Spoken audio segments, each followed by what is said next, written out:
The suspension of Humanitarian Affairs Minister Dr. Betta Edu has sparked varied reactions amongst the people of Cross River.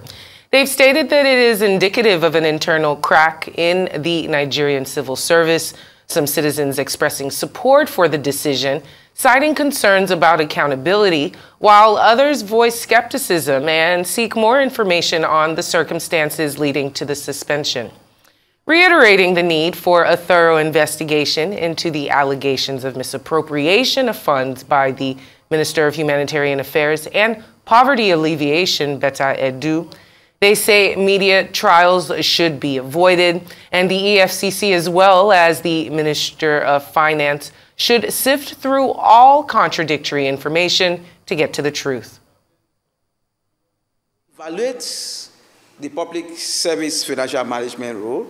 You know, that ministry had so many components that keeps the minister very busy.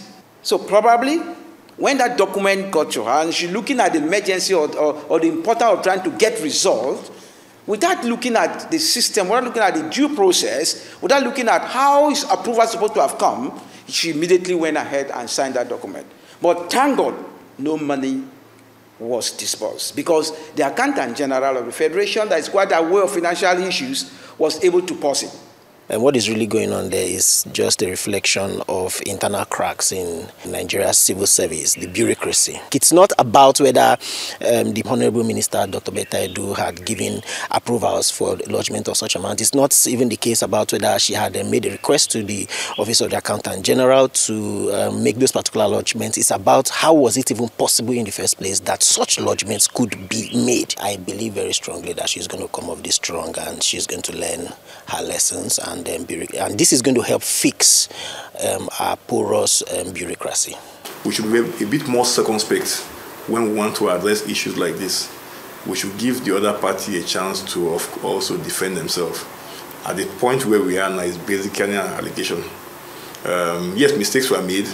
There were things that, if you look at the optics of the country at this point in time, there are basic challenges. People are going through a lot. And when you begin to see that funds are paid into personal accounts, you begin to ask questions. I just feel that she's an unfortunate person over this issue, because if you look at the zeal she has put into her work from the first day she was made minister, she started moving around trying to support and work with the president. So I am still very confident that those in charge of investigating this issue, we need to know what really happened, what transpired. When the Accountant General is honored that memo, did she write back to her? There are questions. Did you call her on the phone and say, "Madam, I won't honor it"? If you call her on the phone, that means there was no memo. You must respond to her, "Madam, we cannot pay to a personal account." There would have been a memo, because she wrote you on the federal government ahead of the ministry. You should reply to her, Accountant General, "Madam, we cannot." So we've not seen those. So there are many things involved in this whole saga.